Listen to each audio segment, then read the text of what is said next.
Sir ನಮಸ್ತೆ. ಇದೊಂದು public opinion channel. ನೀವು ಒಂದು public point of view share ಮಾಡ್ತೀರಾ ಸರ್? ಇವಾಗ ಸಿದ್ದರಾಮಯ್ಯ ಸರ್ಕಾರ ಇದೆಯಲ್ಲ ಸರ್, ಅದು ಒಂದು ಸೇಫರ್ ಸರ್ಕಾರನ ಇಲ್ಲ ನಿಮ್ಮ ಮಾತಾಡಿ? ಸೇಫರ್ ಅಂತಲ್ಲ, ಲಾಸ್ಟು 5 ಇಯರ್ಸ್ ಮಾಡಿದ್ರಲ್ಲ ಸಿದ್ದರಾಮಯ್ಯ ಅವರು, ಅದು ತುಂಬ ಚೆನ್ನಾಗಿ ಮಾಡಿದರು. 5 ಇಯರ್ಸು ತುಂಬ ಎಲ್ಲ ಥರದ ಅವ್ರು ಏನೇನು ಆಶ್ವಾಸನೆ ಕೊಟ್ಟರು 5 ಇಯರ್ಸ್ ಅದನ್ನೆಲ್ಲ ಮಾಡಿದ್ರು. ಬಟ್ ಈ 5 ಇಯರ್ಸಲ್ಲಿ ಅದು ಯಾವುದೂ ವರ್ಕ್ ಆಗ್ತಿಲ್ಲ ಅಂತ ನನ್ನ ಒಂದು ಅನಿಸಿಕೆ. ಸೊ ಗ್ಯಾರಂಟಿಗಳೇನಿದೆ ಅದು ಕೂಡ ಅಷ್ಟು ವರ್ಕ್ ಆಗ್ತಿಲ್ಲ, ರೇಟೆಲ್ಲ ಜಾಸ್ತಿ ಆಗ್ತಿದೆ. ಸೊ ಇಂಡೈರೆಕ್ಟಾಗಿ ಸ್ವಲ್ಪ ಕಾಂಗ್ರೆಸ್ಸಲ್ಲೇ ಇಂಟರ್ನಲ್ ಫೈಟ್ಸ್ ಇರೋದ್ರಿಂದ, ಸೊ ಕಾಂಗ್ರೆಸ್ಸಲ್ಲಿ CM ಕುರ್ಚಿಗೆ ಪೈಪೋಟಿ ಇರೋದ್ರಿಂದ ಇನ್ನೊಬ್ಬರು ಇರ್ತಾರೆ. ಓಕೆ, ಇವರ ಟರ್ಮಲ್ಲಿ ಸ್ವಲ್ಪ ಜಾಸ್ತಿ ಬೆಳವಣಿಗೆಗಳಾದರೆ ತೊಂದರೆ ಆಗುತ್ತೆ. ಮುಂದೆ ನೆಕ್ಸ್ಟ್ ಸಿ ಎಮ್ ಕಂಟೆಸ್ಟೆಂಟ್ಗೆ ಅವ್ರಿಗೂ ಪ್ರಾಬ್ಲಮ್ ಆಗುತ್ತೆ. ಸೊ ಅವರಿಬ್ಬರದ ಮಧ್ಯದಲ್ಲಿ ಸ್ವಲ್ಪ ವಾರ ಇದೆ. ಅದೇನಾದ್ರು ಸರಿಯಾದರೆ ಮೈಟ್ ಬಿ ಕಾಂಗ್ರೆಸ್ ಗೌರ್ಮೆಂಟ್ ಚೆನ್ನಾಗಾಗುತ್ತೆ. ಜೊತೆಗೆ ಅಲ್ಲಿ ಸ್ವಲ್ಪ ಪಾಲಿಟಿಕ್ಸ್ ಜಾಸ್ತಿ ಆಗ್ತಿದೆ.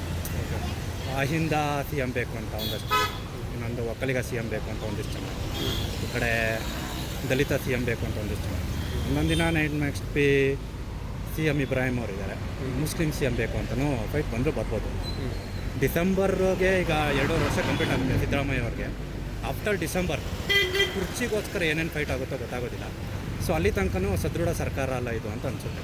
ಸೊ ಗ್ಯಾರಂಟಿ ಕೊಟ್ಟಿದ್ದಾರೆ, ಇಂಪ್ಲಿಮೆಂಟ್ ಆಗಿಲ್ಲ. ಗ್ಯಾರಂಟಿ ಚೆನ್ನಾಗಿದೆ, ಕರ್ನಾಟಕದಲ್ಲಿ ಅದು ಇಂಪ್ಲಿಮೆಂಟ್ ಆಗಿಲ್ಲ ಅಂತ ಅನಿಸುತ್ತೆ.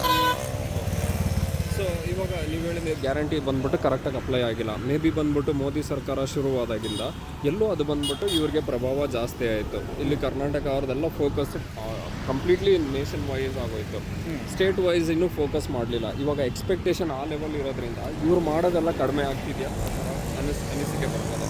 ನಾನು ಆ್ಯಕ್ಚುಲಿ ನ್ಯೂಸ್ ಚಾನಲಲ್ಲಿ ಎಡಿಟರಾಗಿ ವರ್ಕ್ ಮಾಡೋದು. ನನ್ನ ಒಂದು ವ್ಯೂ ಪಾಯಿಂಟಲ್ಲಿ ನಾನು ನೋಡ್ದಂಗೆ ಕರ್ನಾಟಕದಲ್ಲಿ ಹೇಗಿದ್ದಿದ್ದು ಸರ್ಕಾರ ನೆಕ್ಸ್ಟ್ ಟೈಮ್ ಬರೋದಿಲ್ಲ. ಲಾಸ್ಟ್ ಟೈಮ್ BJP ಸಾಲಿಡಾಗಿ ಗೆದ್ದಿತ್ತು, ಅಂದರೆ ಮೈತ್ರಿ ಆಗಿತ್ತು, ಮೈತ್ರಿ ಬಿದ್ದು ಮತ್ತು BJP ಗೆಲ್ತು. ಸೊ BJP ಆ ಟೈಮಲ್ಲಿ ಅವರು ಅಧಿಕಾರದಲ್ಲಿದ್ದಾಗ ಸ್ವಲ್ಪ ಹೆಸರು ಹಾಳು ಮಾಡ್ಕೊಂಡು, ಸೊ ಕಾಂಗ್ರೆಸ್ಸಿಗೆ ಅಧಿಕಾರಕ್ಕೆ ಬಂದಿದ್ದ ಸರ್ಕಾರ ಒಂದು ಟೈಮಲ್ಲಿ ಅಧಿಕಾರ ಮಾಡುತ್ತೆ, ಬಟ್ ಹೆಸರು ಹಾಳು ಮಾಡ್ಕೊಳ್ಳುತ್ತೆ. ನೆಕ್ಸ್ಟು ಮತ್ತೆ ಈ ಸರ್ಕಾರ ಬಿಟ್ಟು ನೆಕ್ಸ್ಟ್ ಬೇರೆ ಸರ್ಕಾರನೇ ಬರುತ್ತೆ. ಅದು ಸ್ವಲ್ಪ ನಾವು ನೋಡಿರಂಗೆ ಕರ್ನಾಟಕ ಪಾಲಿಟಿಕ್ಸಲ್ಲಿ ಪ್ರತಿ 5 ಟರ್ಮಲ್ಲೂ ಒಂದೊಂದ್ಸಲ ಹಿಂಗೆ ನಡೀತಾ ಇದೆ. ಸೊ ನೀವು ಹೇಳಿದ ಪ್ರಕಾರ ನೆಕ್ಸ್ಟ್ ಬರೋರು ಕೂಡ ಓಕೆ ಈ ಸರ್ಕಾರ ಚೆನ್ನಾಗಿರಲಿಲ್ಲ, ಇನ್ನೂ ನೆಕ್ಸ್ಟ್ ಬೆಟ್ರಾಗಿ ಬರಬೇಕು ಅನ್ನೋ ಥರ ಯೋಚನೆ ಮಾಡಿದ್ರೆ ಅವಾಗ ಪಾಲಿಟಿಕ್ಸ್ ನಂಬ್ಕೊಂಡ್ರೆ ಆಗಲ್ಲ. ನಾವು ಜನನೇ ಕ್ರಿಯೇಟ್ ಮಾಡ್ಕೋಬೇಕು. ಪಾಲಿಟಿಕ್ಸ್ ಇರೋದೇ ಹಂಗೆ, ಅದು ನಾವು ಎಕ್ಸೆಪ್ಟ್ ಮಾಡ್ಕೋಬೇಕು. ಯಾಕೆಂದರೆ ಜನಗಳೇ ಓಟ್ ಹಾಕ್ತಾರದು. ಅದೆಲ್ಲ ಮಿಸ್ಗೈಡೆನ್ಸ್ ಆದಂಗೆ ಆಗೋಗುತ್ತಲ್ಲ. ಹೌದು, ಇದು ಕಾನ್ಸ್ಟಿಟ್ಯೂಷನ್ ಹೆಂಗಿದೆ ಅಂತ ಹೇಳಿದ್ರೆ ಯಥಾ ಪ್ರಜಾ ತಥಾ ರಾಜ. ಪ್ರಜೆಗಳು ಯಾವ ಥರ ಇರ್ತಾರೋ ಅಂಥ ರಾಜಕಾರಣಿಗಳನ್ನ ಆರಿಸ್ತಾರೆ. ನಾವು ಈ ಥರ ಇದ್ದೀವಿ. ಸೊ ನಮ್ಮ ಪೊಲಿಟಿಷಿಯನ್ಸ್ ಕೂಡ ಹಿಂಗಿದ್ದಾರೆ. ನಾವು ಪ್ರಜೆಗಳು ಯಾವತ್ತು ಕರೆಕ್ಟಾಗಿ ಬುದ್ಧಿವಂತರಾಗಿ ಯೋಚನೆ ಮಾಡಿ ಒಳ್ಳೆ ರಾಜಕಾರಣಿ ಬೇಕು ಅಂತ ಎಲೆಕ್ಟ್ ಮಾಡ್ತೀವೋ, ಸೊ ಆ ಟೈಮಲ್ಲಿ ಆಟೋಮೆಟಿಕ್ಕಾಗಿ ಚೇಂಜ್ ಆಗುತ್ತೆ. ಈಗ ಸದ್ಯಕ್ಕೆ ನಮ್ಮದು ಇನ್ಕ್ಲೂಡಿಂಗ್ ನಾವು ನೋಡಿರೋಂಥ ಪೊಲಿಟಿಕ್ಸಲ್ಲಿ ಎಲೆಕ್ಷನ್ ಬಂತು ಅಂತಂದರೆ ಎಲೆಕ್ಷನ್ ಟೈಮಲ್ಲಿ ದುಡ್ಡು ನೋಡ್ತಾರೆ, ಆಮೇಲೆ ಕ್ಯಾಸ್ಟ್ ನೋಡ್ತಾರೆ, ನಮ್ಮ ಧರ್ಮದವರ ನೋಡ್ತಾರೆ. ಸೊ ಆ ಎಲೆಕ್ಷನ್ ಟೈಮಲ್ಲಿ ಒಂಥರ ಎಣ್ಣೆ ಗುಂಗು ಮತ್ತು ಒಂದು ಫೈಟ್ ಗುಂಗು, ಧರ್ಮದ ಗುಂಗು, ಜಾತಿ ಗುಂಗು ಇದೇ ನಡೆದುಬಿಡುತ್ತೆ. ಇನ್ 4 ಇಯರ್ಸ್ ಈ ಥರ ಎಲ್ಲ ನಾವು ಯೋಚನೆ ಮಾಡ್ತೀವಿ, ದೇಶ ಹಿಂಗಿರಬೇಕು, ಹಂಗಾಗಬೇಕು, ಡೆವಲಪ್ ಆಗಬೇಕು ಅಂತ. ಬಟ್ ಎಲೆಕ್ಷನ್ ಟೈಮ್ ಅಂತ ಬಂದಾಗ ಜನ ಏನು ಕೇಳ್ತಾರೆ ಅದನ್ನು ರಾಜಕಾರಣಿಗಳು ಖರ್ಚು ಮಾಡ್ತಾರೆ. ಈಗ ಅವ್ರಿಗೆ ಗೊತ್ತು ರಾಜಕಾರಣಿಗಳು ಅಷ್ಟು ವರ್ಷದಿಂದ ಮಾಡ್ತಾ ಇದ್ದಾರೆ ಅಂದರೆ ಅವ್ರಿಗೊಂದು ತಲೆ ಇರುತ್ತೆ. ಜನಕ್ಕೆ ಏನು ಬೇಕು ಅದನ್ನು ಕೊಡ್ತಾರೆ. ಮೈಟ್ ಬಿ ಜನ ಎಲೆಕ್ಷನ್ ಟೈಮಲ್ಲಿ ಬರೀ ದುಡ್ಡನ್ನ ಎಕ್ಸ್ಪೆಕ್ಟ್ ಮಾಡ್ತಾ ಇದ್ದಾರೆ, ಜಾತಿನ ಎಕ್ಸ್ಪೆಕ್ಟ್ ಮಾಡ್ತಾರೆ. ಅವಾಗ ಇಂಡಿವಿಜುವಲ್ ಆಗಿರೋ ಒಂದು ಬಯಕೆ ಇರುತ್ತಲ್ಲ ಸರ್, ಇದು ಸರಿಯಾಗಿರೋ ದಾರಿ ನನ್ನ ಒಂದು.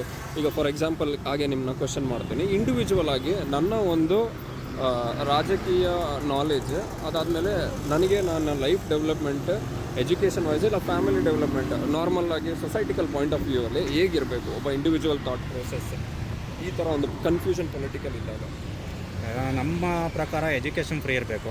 ಈಗಿದೆ ಅಪ್ ಟು ಸರ್ಕಾರಿ ಶಾಲೆಗಳಲ್ಲೆಲ್ಲ ಉಚಿತ ಶಿಕ್ಷಣ ಇದೆ. ಸೊ ಅದೊಂದು ಎಕ್ಸ್ಟೆಂಡ್ ಆಗಬೇಕು. PUC ತನಕ, ಡಿಗ್ರಿ ತನಕ ಎಜುಕೇಷನ್ ಫ್ರೀ ಇರಬೇಕು. ಮೆಡಿಕಲ್ ಫೆಸಿಲಿಟೀಸ್ ಫ್ರೀ ಇರಬೇಕು. ಬಿಟ್ಟು ಈ ಥರ ಗ್ಯಾರಂಟಿ ಎಲ್ಲ ಅವೆಲ್ಲ ಅವಶ್ಯಕತೆ ಇಲ್ಲ ಅಂತ ಅಂದ್ಕೊಳ್ತೀನಿ. ಅಕ್ಕಿ ಭಾಗ್ಯ ಅವೆಲ್ಲ ಜನ ದುಡ್ಕೊಳ್ಳೋದು ಗೊತ್ತು, ನಾವು ಜನಗಳನ್ನ ಸೋಂಬೇರಿ ಮಾಡೋದು ಬೇಡ.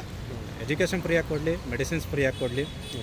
ಬೇಕಿದ್ರೆ ಇನ್ಶೂರೆನ್ಸ್ ಪಾಲಿಸೀಸ್ಗಳಂತ ಏನೇನು ಬರುತ್ತೆ ಅವನ್ನೆಲ್ಲ ಒಂದು ಫ್ಯಾಮಿಲಿಗೆ ಗ್ಯಾರಂಟಿಯಾಗಿ ಏನಾದ್ರು ಕೊಟ್ಟರೆ ಓಕೆ.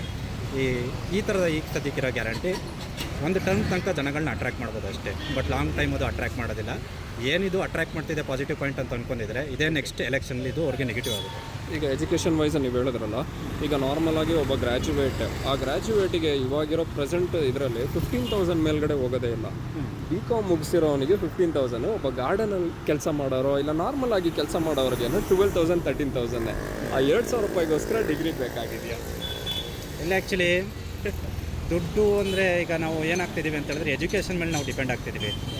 ಗ್ರ್ಯಾಜುಯೇಟ್ಸ್ಗಳೆಲ್ಲ ಯಾರ ಅಂಡರ್ಲಿ ವರ್ಕ್ ಮಾಡ್ತಿದ್ರು ಅಂದರೆ 10th ಫೇಲ್ ಆಗಿರೋರು, PUC ಜಸ್ಟ್ ಪಾಸ್ ಆಗಿರೋರು, ಈ ಥರದವರೇ. ಯಾವಾಗ ಚಿಕ್ಕ ವಯಸ್ಸಲ್ಲಿ ಅವ್ರಿಗೆ ಎಜುಕೇಷನ್ ಆಗೋದಿಲ್ಲ ಅಂತ ಗೊತ್ತಾಗಿ ಅವರು ಡ್ರಾಪ್ ಮಾಡಿ ಅವ್ರದ್ದೊಂದು ಬಿಸ್ನೆಸ್ಸು ಏನೋ ಒಂದು ಎಥಿಕ್ಸ್ನ ಫಾಲೋ ಮಾಡ್ಕೊಂಡು ಹೋದ್ರು. ಅವರೆಲ್ಲ ಸೆಟ್ಲ್ ಆಗಿದ್ದಾರೆ. ತುಂಬ ಓದ್ತೀವಿ ಅಂತ ಹೋದಾಗ 23-24 ವರ್ಷ ತನಕ ಓದ್ತಾರೆ. ಸೊ ಅದಾದ್ಮೇಲೆ ಸಡನ್ನಾಗಿ ಪ್ರೆಷರ್ ಬಿದ್ದೇ ಬಿಡುತ್ತೆ. ನಾವು ಓದಿರ್ತಕ್ಕಂತೆ ನಮಗೆ 30,000 ಬೇಕು, 40,000 ಬೇಕು ಅಂತೆಲ್ಲ ಎಕ್ಸ್ಪೆಕ್ಟ್ ಮಾಡ್ತಾರೆ. ಅಷ್ಟೆಲ್ಲ ಸಿಗೋದಿಲ್ಲ. ಇಲ್ಲಿ ನಮಗೆ ಸ್ಯಾಲ್ರಿ ಯಾವ ಥರ ಡಿಪೆಂಡ್ ಆಗುತ್ತೆ ಅಂದರೆ ಎಕ್ಸ್ಪೀರಿಯನ್ಸ್ ಮೇಲೆ ಸಿಗುತ್ತೆ, ಡಿಗ್ರಿ ಮೇಲೆ ಸಿಗೋದಿಲ್ಲ. ಈಗ ಯಾವ ವ್ಯಕ್ತಿಗೆ ಎಷ್ಟು ಎಕ್ಸ್ಪೀರಿಯನ್ಸ್ ಆಗಿರುತ್ತೆ ಅದ್ರ ಮೇಲೆ ಸಿಗುತ್ತೆ. ಅಥವಾ ಅವ್ನಿಗೆ ಎಕ್ಸ್ಪೀರಿಯನ್ಸ್ ಆಗಿದೆ ಅಂದರೆ ಅವನೇ ಒಂದು ಸ್ವಂತವಾಗಿ ಸ್ಟಾರ್ಟಪ್ ಮಾಡ್ಬೋದು. ಈಗ ನಾನೊಬ್ಬ ಎಡಿಟರಾಗಿ ವರ್ಕ್ ಮಾಡಿದ್ದೀನಿ, ನಾನೇ ಒಂದು ಸ್ಟಾರ್ಟಪ್ ಮಾಡ್ಬೋದು, ನನಗೊಂದು ಎಕ್ಸ್ಪೀರಿಯನ್ಸ್ ಇದೆ. ನಾನು ಮಾಡಿದಂಥ ಡಿಗ್ರಿ ಇಲ್ಲಿ ಕನ್ಸಿಡರ್ ಆಗೋದಿಲ್ಲ, ನಾನು ಮಾಡಿದಂಥ ಎಕ್ಸ್ಪೀರಿಯನ್ಸೇ ಕನ್ಸಿಡರ್ ಆಗುತ್ತೆ. ಯಾಕೆಂದರೆ ಎಜುಕೇಷನ್ ಒಂದು ಫಸ್ಟ್ ಸ್ಟೆಪ್ ಅಷ್ಟೇ.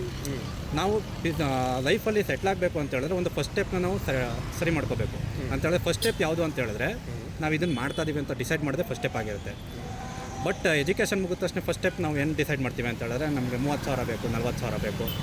ಯಾಕೆಂದರೆ ಫ್ರೆಂಡ್ ಸರ್ಕಲ್ಗಳಲ್ಲೆಲ್ಲ ಡಿಗ್ರಿ ಮಾಡಿದ್ದಾರೆ, ಡಬಲ್ ಡಿಗ್ರಿ ಮಾಡಿದ್ದಾರೆ. ನಾವು ಫ್ರೆಂಡ್ ಸರ್ಕಲ್ಗಳ ಕೆಲವೊಬ್ಬರು ಗೌರ್ಮೆಂಟ್ ಜಾಬ್ ಆಗಿರುತ್ತೆ, ಅಥವಾ ಅವ್ರ ರಿಲೇಟಿವ್ಸ್ ಮನೆಗಳೆಲ್ಲ ಒಂದಷ್ಟು ಜನ ಸೆಟ್ಲ್ ಆಗಿರ್ತಾರೆ. ಆ ಲೆವೆಲ್ ಆಫ್ ಥಿಂಕಿಂಗಲ್ಲೇ ನಾವು ಯೋಚನೆ ಮಾಡ್ತೀವಿ. ಫಸ್ಟ್ ನಾವು ಸಣ್ಣದಾಗಿಂದನೇ ಡೆವಲಪ್ ಆಗ್ತಾ ಹೋಗ್ಬೇಕು.